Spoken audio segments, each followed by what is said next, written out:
Well, hello, my friends. Now we begin a new module on comparative analysis. This video is an introduction to comparative analysis, and I remind you that facts are stubborn things, but statistics are more pliable. Comparative analysis is about comparing values across groups. Now, I want to tell you there are many ways to do comparative analysis. This is like when I was a child getting on a spinning merry-go-round. You just have to get on somewhere, and then once you're on, you gain your footing and you move forward. So we're going to look at the simplest form of comparative analysis, which compares one value across two groups. And we will begin with two groups that are independent of each other and that are normally distributed. Normality of the dependent variable is required for t-test, ANOVA, and MANOVA. Our comparison of two groups and one variable across two groups is called a t-test, which is listed right here. A t-test compares one normally distributed dependent variable across two groupings. For instance, we might compare a normally distributed variable, we might call it, say, age, across the dependent variables, the groupings of male and female. Age would be the dependent value, and the groupings would be male or female. The dependent value should be composed of continuous data. Now, continuous data, ratio or preferred, sometimes they will compare interval data across a t-test, which for some people is acceptable. I prefer that we compare ratio data. The groupings are usually nominal. Now, they can be ordinal, but groupings may be things like male or female, young or old. You might compare African American males to Hispanic males. You might compare white males to alligators. You have to have some sort of grouping. The t-test is comparing two normally distributed curves to see if they differ. Now, I want you to keep that in mind. Normally distributed. The values that we're comparing for the groups are required to be normally distributed. If they are not normally distributed, then we will do a non-parametric design, which we shall study in the later modules. The t-test is often referred to as the difference of two means. In other words, we have two distributions, and we are comparing them to see if they differ. Now, the t-test might be represented with this picture. You'll notice that we have group 1 and group 2. These are at least, might be ordinal, but generally nominal. And we're comparing for the group by the same variable, value 1, or variable 1, variable 1. These values must be normally distributed. Now, let's look at how a t-test compares to ANOVA.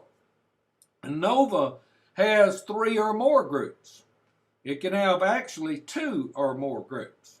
We'll come back to that in just a moment. But in an ANOVA, you're comparing 2 or more groups and one value for each group, and the value must be normally distributed. I hope you catch on to something very clever here. A t-test is in fact an ANOVA with only 2 groupings. The next thing that we will look at in this module will be MANOVA. MANOVA, we can compare 2 or more groups if we choose to. And when doing so, we can compare 2 or more variables at the same time. In this design, we have 3 groupings with 2 variables in each group, and we could compare those all in one single glance. Now, again, the groupings are generally nominal or ordinal.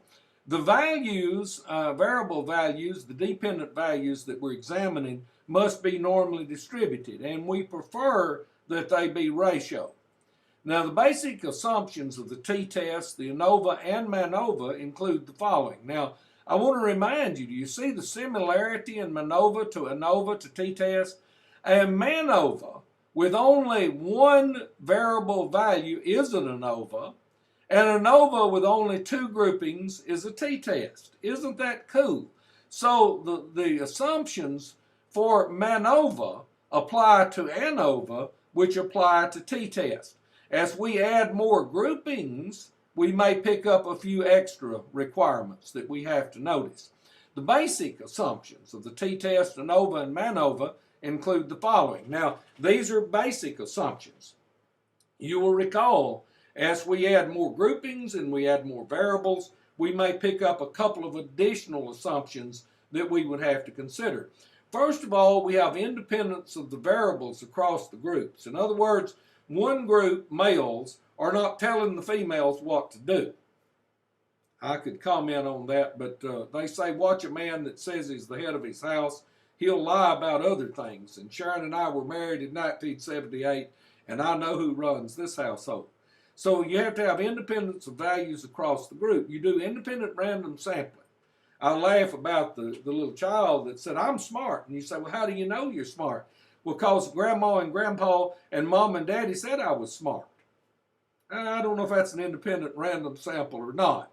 Groupings are categorical. Again, they would need to be at least ordinal, and we prefer nominal, such as male or female, that type of grouping. They may be public two-year community colleges versus private two-year community colleges. We can do those things. The dependent variables are continuous or scale. I prefer ratio data for the dependent variables, and we have homogeneity of variance. Now, I've already told you that the dependent variables must be normally distributed, but the normality of that distribution also requires that they have the same variance. In other words, we're not comparing little skinny curve normally distributions to great big wide normal distributions. So we have some basic assumptions. Now, again, I want to thank you very much for your support. I appreciate your patronage as we go through this. Live long and prosper, or to be a little bit more modern, may the odds be ever in your favor. You have a good one. This is the old dog signing off.